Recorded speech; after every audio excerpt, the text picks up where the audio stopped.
All right, here we go. We're doing it. It's college football. I put so much time and effort into this. I definitely get the least juice from this college football squeeze. Football, golf, fucking channel takes off. College football, people are like, fuck you. How dare you try to help me be profitable at a sport that no one cares about and there's a huge edge at. Fuck you. Anyways, tomorrow's slate. Here it is. I've color-coded and put even more stuff on there, and I realize that at first glance this seems overwhelming, but like college football DFS is overwhelming, right? And I'm trying to really narrow it down. So hopefully you are adjusted to the ownerships, like if they're going to be I color-coded it. So like I'm saying Jefferson, if you want to play him as a GPP, Sanders, the running back, he's a real big upside guy. He could be a nuts kind of play. And then you got and then you've got like your cash plays, right? Like if you want to play Deuce Vaughn from Kansas State, he's a great piece to put in your cash lineup, right? By the way, I want to be clear on this. On your cash lineups, make sure you're not like stacking or correlating or worrying about that. Literally just try to get 7 nuts plays in there, right? Just 7 guys with very high floors and very high ceilings. That's what you want. And definitely want 2 quarterbacks, one at the quarterback spot, one at the super flex. Make sure to do that. For the flex, a wide receiver or a running back works at college. If it were NFL, I would say you want to definitely lean towards wide receivers. But college, running backs just go ham in college so much more than they do in the NFL. So really the only thing I added that's new is I added a pink line here, which means it's a sneaky game, like a game that could turn into a shootout that people aren't expecting. There's only 2 of those. Maybe I did 3. Okay, I lied. I did 3 of them. 3 sneaky games. I got the purple games, which are the games that I'm personally going to be targeting for my stacks, right? Because I do think you want to play stacks and hope you get on those 1 or 2 games that end up being a shootout. And then other than that, really the only thing that's new that might be a little intimidating, I'm watching the Louisville game right now. Okay. So the only other thing that's new are these little numbers next to them. Now that we're starting to get some data out, now that they have games, we can go look at snap counts, which is really important, right? Like right now, I played this fucking Hudson guy from UCF, and he hasn't been on the field once. So I guess there's no injury report. I was checking everything, and I guess he's just fucking in academic trouble or something, which sucks because, I really liked my lineup tonight, and now it's basically dead. Anyways, so you can see here, this is a PFF where I'm getting all my totals from. And, we want to play guys that are on the field. So what you can do when you're looking at this is if you're wondering, well, how much are these guys playing? Well, every time there was a quarterback, I would put how many total plays they were on the field, and then how many of those were pass plays. So you have a pretty good idea that Arkansas ran 73 plays last week, and the Sanders guy was on the field for 57 of those plays. That's a huge chunk for a running back. So that's the kind of percentage. That's like a bell cow back type of percentage, right? Furthermore, the running backs, we got to look at multiple things with them. We want to know how many of the times were they on the field for pass plays, right? Because when they're on the field for pass plays, that means that they get chance for targets. And then that last number is targets. So, he was on the field for 25 pass plays. He got 4 targets. That's not bad. But we also need to know how many times are they on the field when they run the ball. And he was on the field for 21 of those run plays. So as you can see, he is the definition of a bell cow back, right?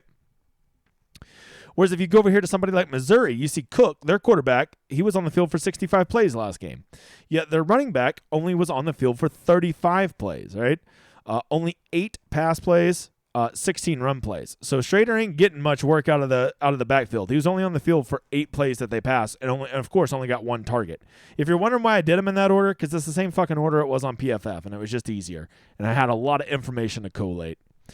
So there you go. That's what all these numbers mean. Don't be intimidated. Just spend 10 minutes getting to know it. I'm doing this to help you, not to fucking overwhelm you. When you're deciding, do I want to play somebody, and you're looking, you're like, do I really want to pay? Here's a good example. Wake Forest has a 39-point total tomorrow, right? And Hartman's back, who's their stud quarterback. But then you go look at these 2 running backs. Oh, they're expensive, $7,400, $7,200. That's expensive over on DraftKings, right? And you look and you see that, like, last week they ran roughly 60 plays. I don't have that on there because of Hartman. Normally when I don't have a quarterback, I just go ahead and put how many plays they ran. Like, where's a good example? I fucking have one on here. Hold on. I'll find one. You chill out. Oh, yeah, like Iowa, right? Don't play Iowa's quarterback tomorrow. But in case you're wondering for comparison, they ran 61 plays, 28 pass. If you're wondering about Colorado, 73 plays, 49 pass. Wisconsin, because you don't want to play Wisconsin, Colorado, or Iowa's quarterback. It's just dead money. So I don't even put them on the list for you to consider.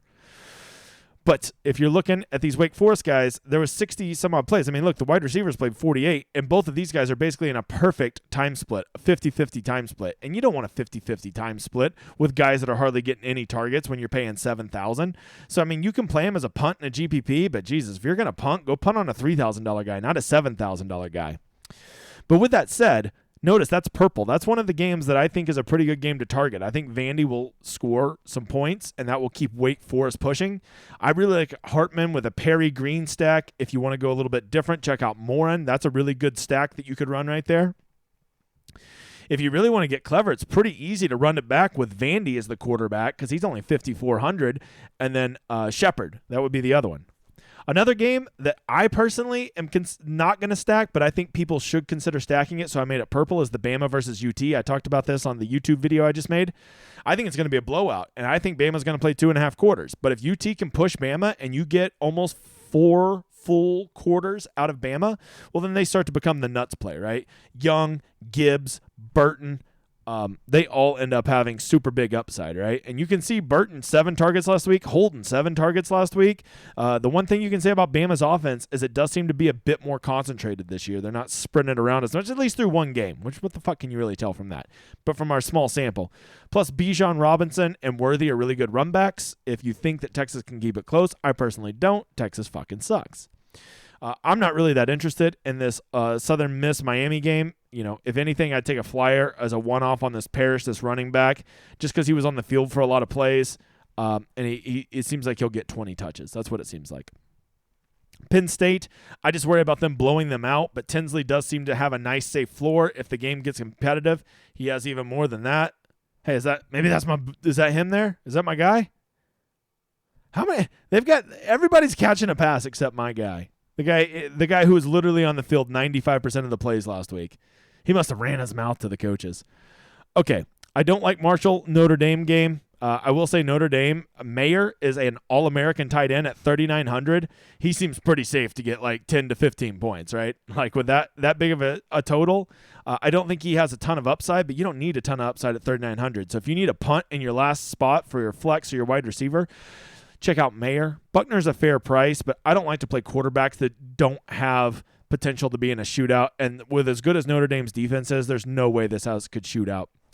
Tennessee, I think Hooker is a fucking fantastic price. All you have to really worry about with him is, are the running backs going to get too much of it? Because I do think Tennessee will score at least 35 points tomorrow. I think a naked Hooker, not a comment I thought I would say today, but Hooker played by himself, a.k.a. a naked hooker. You would have thought I came in with that joke, but I didn't. Okay. Don't stack him with anybody. It's too hard to predict who he'll throw to. He's not an easy guy to correlate, but he is okay to play by himself, a.k.a. a naked hooker. And this is driving me nuts, so I'm going to go fix that real quick. Pitt, you can run it back. I think Clovis is a good run back in a GPP. I don't like any of these guys in cash. Texas A&M, I actually think Texas A&M, looking at their week 1 stats, they were very concentrated. Like, a chain was as inefficient as he could possibly be. Look, they ran 61 plays, the quarterback did. A chain, I assume that's how you say it, was on the field for 59 of those. 24 pass plays, 20 run plays, 2 targets. I mean, that's a lot of touches for a guy at 6,800 in a very favorable matchup. So tomorrow, there's some really great running back options. I think tomorrow's a good day to look to go 3 running backs in cash. 2 quarterbacks, 3 running backs, 3 receivers. That's what I'd be looking to do because these running backs, there's 4 running backs in particular that I think you got to play in cash. Well, like, you obviously can't play them all, but you should pick 2 or 3 of these 4. You got to look at Vaughn. You got to look at a chain. You have to look at Brown from Illinois, and you have to look at Allen from Wisconsin. I don't see how you don't play at least, at minimum, 2 of those guys. I will probably make my cash lineup with 3 of those guys with 2 quarterbacks. And then I'll probably punt with, like, Mayer just because I can save some money and one other, like, low-floor tight end. There is this guy from Washington State for cash. I'm all over the place, guys. Fucking deal with it, okay?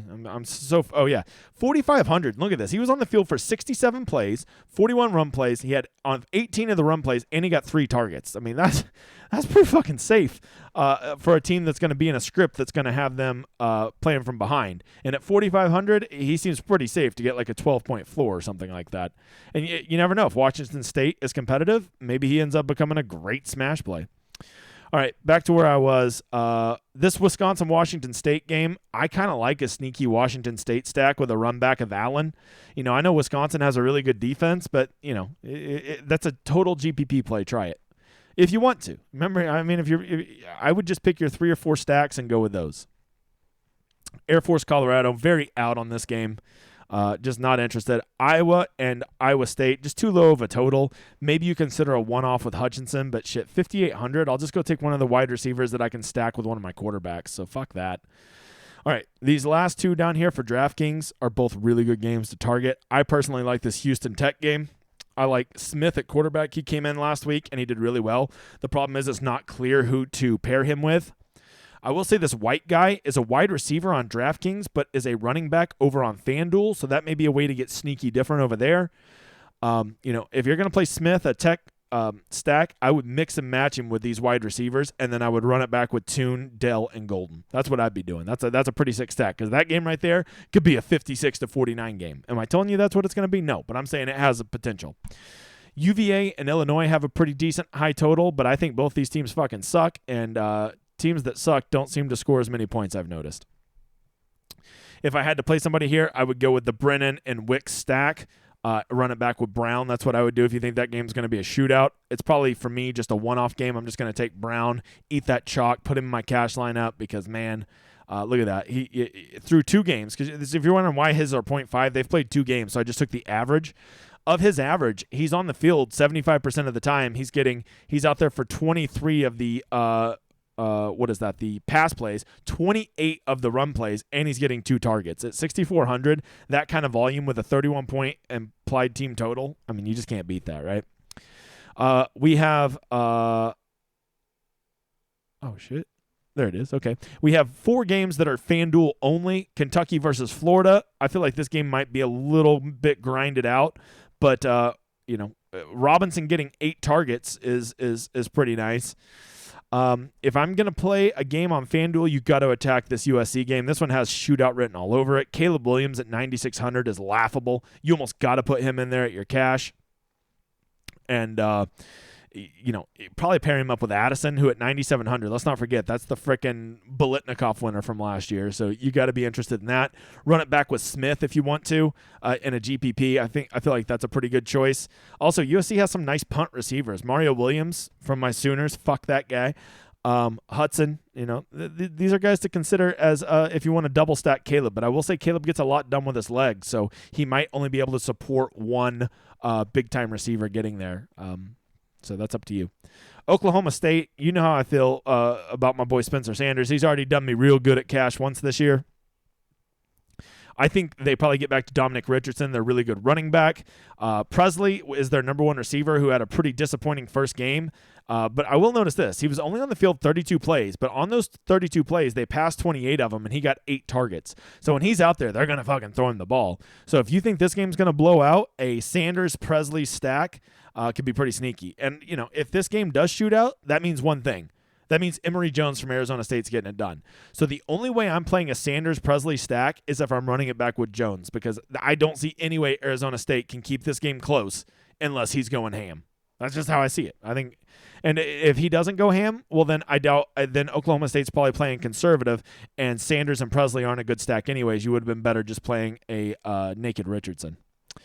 All right, last game, BC and Virginia Tech. Not interested at all. Not interested at all. It's a low total. It's some boring-ass teams, not electric. I'm out. I am going to be focusing on, why do these motherfather colors quit changing? There we go. I'm going to be focusing on these games in purple. And then if you want some sneaky games that are stackable that no one's going to be stacking, it's the ASU-OSU game. Washington State, Wisconsin. Remember that game right here, the Arizona State, Oklahoma State, that's only on FanDuel. And then Arkansas, South Carolina, right? If it has both salaries, that means it's on both sites. There's 10 common games. Each slate has 14 games. 10 of them are common. That idiot's just standing out of bounds. He just caught the ball standing out of bounds. B. Smith. Be better. Okay. I think that's it. So, and then we got our ownerships here. Basically, if I think they're going to be over 25%, I call that high ownership. If I think they're going to be between, what did we make the cutoff? 13 and 25%, I make that moderate ownership. And if I think they'll be below 13%, I just put them at low ownership. So you can have an idea, right? Like, yes, Deuce Vaughn's going to be very good tomorrow, but everybody knows that. So he's going to be high owned, right? So that's what I'm doing. Hopefully there's some more overlays tomorrow. There were definitely some overlays tonight, so we'll have to see. If you have questions, feel free to shoot me a DM. If you're wondering what the hell all these numbers are, I already talked about it, and I made a key up here for you, right? So those numbers are there to help you, just so you can quickly reference them and not have to go do the work. I'm trying to make this as user-friendly as possible. I want you to spend maybe, 30 minutes to an hour making your football lineups and your choices instead of, 2 fucking days like I do. So that's what all this is. And once you get used to it and the colors and everything, I'm going to keep these colors the same every week. The spreadsheet will start to be like second nature to you, right? It's like when you see one of those NFL offensive coordinators and they have the play sheets and there's fucking lines and colors and everything everywhere. And at first it's probably really intimidating, but to that guy, it's like, it's like reading a fucking picture book. It's a piece of cake. So that's what this is. Don't be intimidated by it, right? I just keep adding a little bit more every week. That's it, man. That's it. Good luck tomorrow. Shoot me DMs if you have questions. I hope this helps. I appreciate all you guys being a part of this Discord. Very excited for NFL this weekend. Please make a point to come hang out with me Sunday at noon, the Lord's time zone, as the NFL starts. Those early games, I will be on here streaming. That and the emergency stream for golf are the only 2 streams I'm going to do, as streams were killing me.